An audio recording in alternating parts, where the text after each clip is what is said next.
Finally, we are discussing the Sony A7V, a camera that many of you have been anticipating for a long time.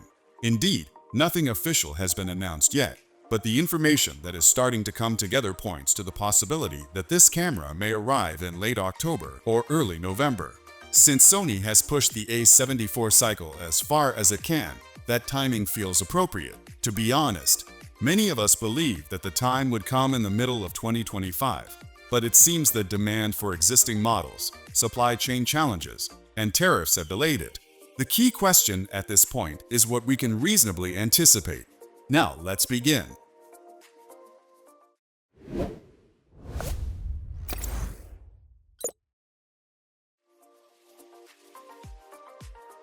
Let's start with the build. From what's been circulating, the A7V isn't aiming to reinvent the line. Instead, it may lean into being a thoughtful evolution, which actually makes sense. The A7 series has always been that sweet spot for hybrid shooters, and Sony knows they can't alienate that crowd.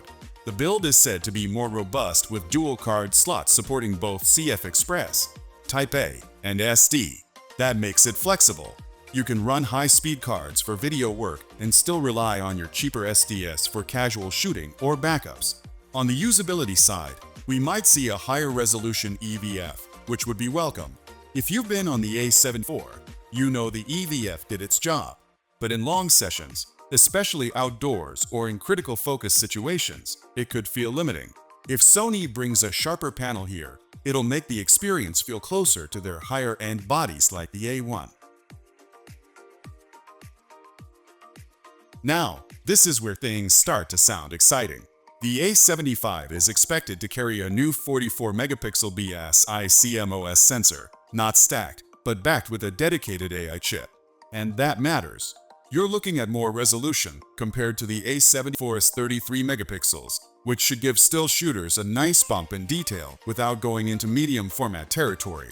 But what's more interesting is how Sony might balance it.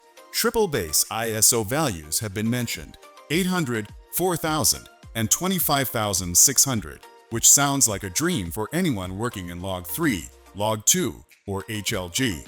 That means better flexibility in both low light and controlled studio setups.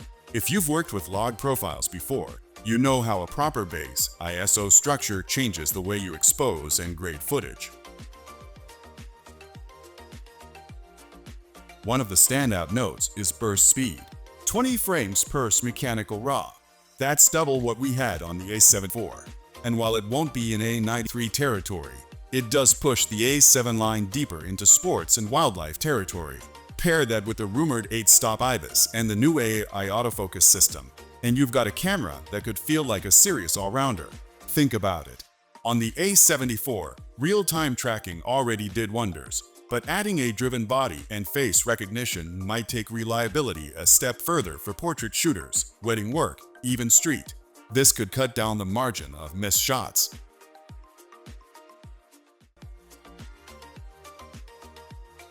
Video is where many of us are curious. The word is we might get 6K at 30p, maybe even a cropped 8K mode, though that part feels less certain. More realistically, 6K oversampled 4K would already put this body in a comfortable place. It would outpace the A7 IV's 4K 60, and it would stand its ground against something like the Canon R6 Mark II or the Nikon Z6 III. And let's be honest, if you've been on an A7S III or FX3, you're not switching for the A7V's video alone.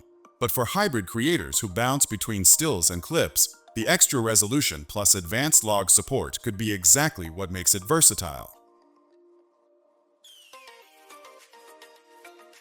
When we think about where this body fits, it helps to look at what's around it.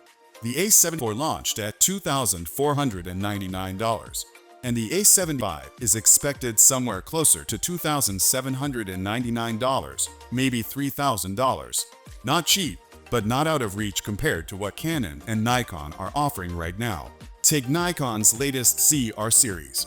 People have been impressed with its articulating display and fresh video features.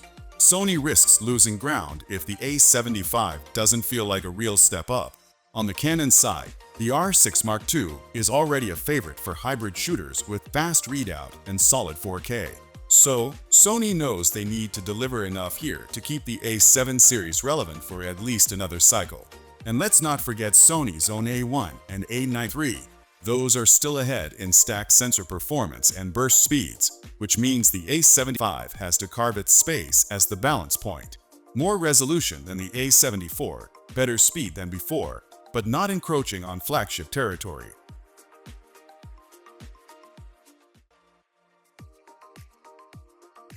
At the end of the day, specs matter less than how they come together in use. A 44-megapixel sensor sounds great, but it also means bigger files. So, you'll need to think about workflow. Do you already have storage set up for that?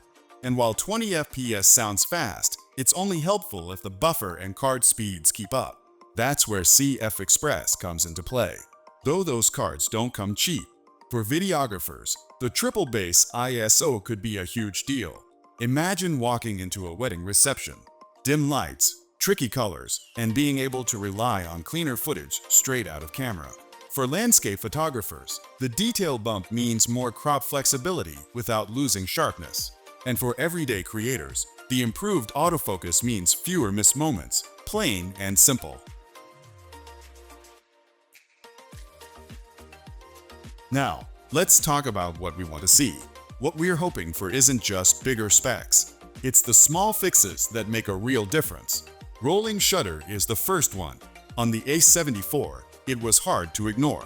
So, even a quicker readout here would make movement look a lot cleaner. Then there's the menus. Switching between stills and video can still feel clunky. So, if Sony brings the smoother setup we've seen on the A1 or FX line, that would help a lot. Heat is another one. Long shoots on the A74 could push it. So, better cooling would make this camera more dependable. And of course, color. Sony has been getting better, but we'd love to see richer skin tones and softer highlights straight out of camera. That's the kind of thing that makes you want to shoot more and edit less.